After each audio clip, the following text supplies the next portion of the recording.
Hello guys, आज पढ़ते हैं हम लोग स्टैंडर्ड 9 की लेसन नंबर 6 जीबीएससी की संस्कृत की सर्व चारुतरम वसंते everything more beautiful in the spring. मतलब स्प्रिंग में चीज़ें और ज़्यादा ब्यूटीफुल लगती है। महाकवि Kalidas is a renowned poet of the Sanskrit as well as of the world. देखने जाए तो महाकवि कालिदास वर्ल्ड के सबसे फेमस संस्कृत पोएट माने जाते हैं। He has written a total of the 7 work of which Malavikagnimitram, Vikramorvashiyam and Abhijananam Sakuntalams are play, Raghuvanshams and the Kumara Sambhavam are the long poem, and Ritu Samhara and Meghdutams are the Kada Kavyas। देखने जाए तो यहाँ पे उनके कुछ बहुत ही अच्छे work लिखे हुए हैं, कुछ बुक्स के नाम लिखे हुए हैं, कुछ उनके जो बहुत ही इंपॉर्टेंट प्ले है अभिजनान शाकुंतलम, विक्रमोवंशम और मालविका अग्निमित्रम, ये कुछ उनके प्लेज है। और रघुवंशम और कुम्हारा संभवम ये उनकी लंबी लंबी पोएम्स है। और खंड काव्य में ऋतु संहारा और मेघदूतम है।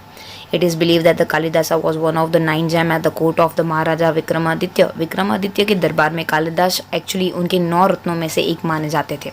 On that basis, it can be estimated that the Kalidasa lived during the 1st century of the Vikrama era। माना जाता है कि जो कालिदासा थे वो लगभग आज से 2000 साल पहले महाराजा विक्रमादित्य के दरबार में रहते थे।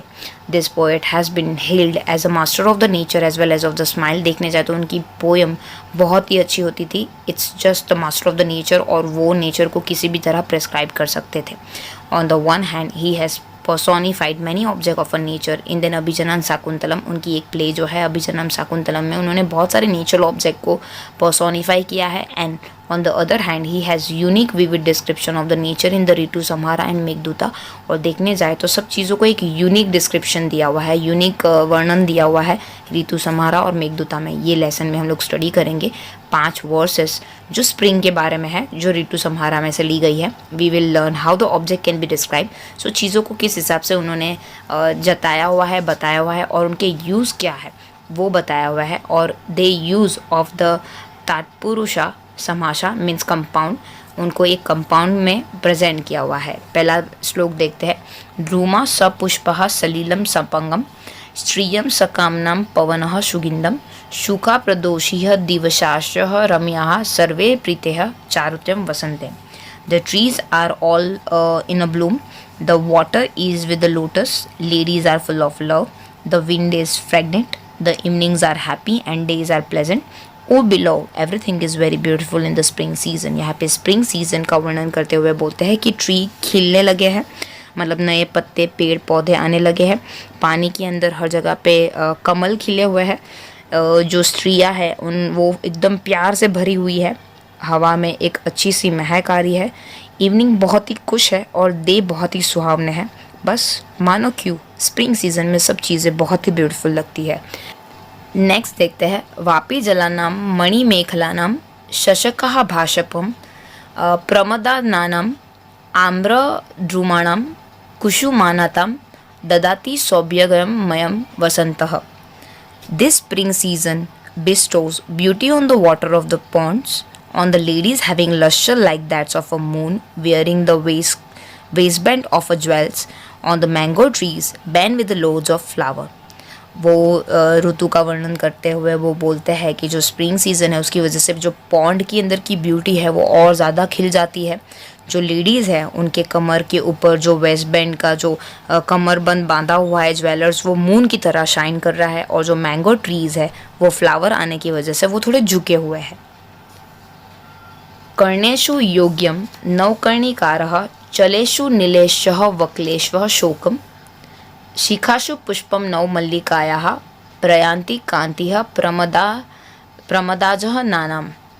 इसका मतलब होता है fresh karnika flower suitable to be worn on the ear, ashokas flowers on the loose black hair, fresh mallika flowers on the top note of the young ladies look beautiful. यहाँ पे जो फ्लावर है उसके बारे में बात करते हुए बोलते हैं कि जो कर्णिकर फ्लावर है वो इतने खूबसूरत हो गए हैं कि कान में भी पहन सकते हैं वो फ्लावर। जो अशोका फ्लावर है वो लेडीज़ लोग पीछे ब्लैक हेयर में बांध सकते हैं। और जो मल्लिका फ्लावर है उसकी नॉट बना के, उसकी गाद बना के जो यंग लेडीज़ पहनती है तो वो बहुत ही ब्यूटीफुल लगती है। नेक्स्ट देखते हैं। गुरुनिम वासासिम विहाय तृणम, तनूनी लाक्षर सर्जितानि, सुगंधि कालः गुरु धूपितानि, धते जनः कामदालः सारंगम।